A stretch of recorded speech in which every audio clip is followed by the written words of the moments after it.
महाशिवरात्रि का पावन पर्व हर वर्ष फाल्गुन माह के कृष्ण पक्ष की चतुर्दशी को मनाया जाता है और इस बार ये 15 फरवरी को है। भगवान शिव को समर्पित इस दिन श्रद्धालु उपवास करते हैं, रात्रि जागरण करते हैं और शिवलिंग का जल अभिषेक कर महादेव का आशीर्वाद प्राप्त करते हैं। धार्मिक मान्यताओं के अनुसार सच्चे मन से की गई शिव आराधना से जीवन में शांति, सुख और सकारात्मक ऊर्जा का संचार होता है। इसलिए इस दिन पूजा के शुभ समय और अशुभ काल की जानकारी रखना महत्वपूर्ण माना जाता है।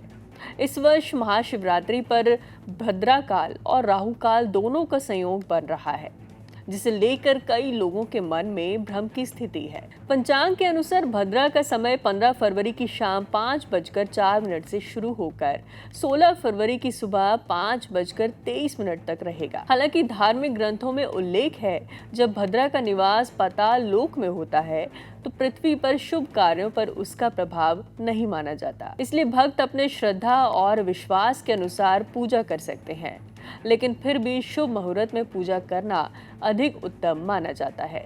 वहीं इस दिन राहु काल भी रहेगा, तो शाम 4:47 से लेकर 6:11 तक माना गया है। पारंपरिक मान्यताओं के अनुसार राहु काल के दौरान नए कार्यों या विशेष धार्मिक अनुष्ठानों से बचने की सलाह दी जाती है। ऐसे में श्रद्धालु इस समय को ध्यान में रखते हुए अपनी पूजा की योजना बना सकते हैं, ताकि उन्हें मानसिक संतोष भी मिले और पूजा विधि की सहायता से पूरी हो सके। महाशिवरात्रि पर जल अभिषेक के कई शुभ समय उपलब्ध रहेंगे। सुबह 8:24 से 9:48 तक का समय अनुकूल माना जा रहा है। इसके बाद 9:48 से 11:11 तक भी अभिषेक किया जा सकता है।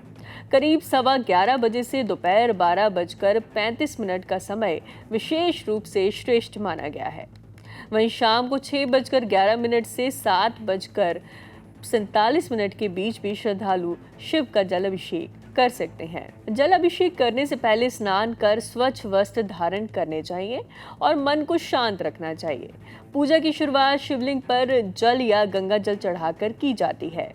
इसके बाद दूध, दही, घी और शहद से अभिषेक किया जाता है।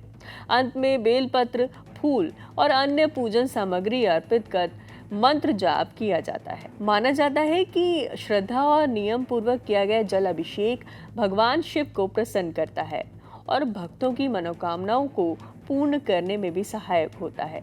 इस पावन अवसर पर भक्ति, संयम और सकारात्मक सोच के साथ की गई पूजा जीवन में नई ऊर्जा और अंतिम संतुलन प्रदान कर सकती है।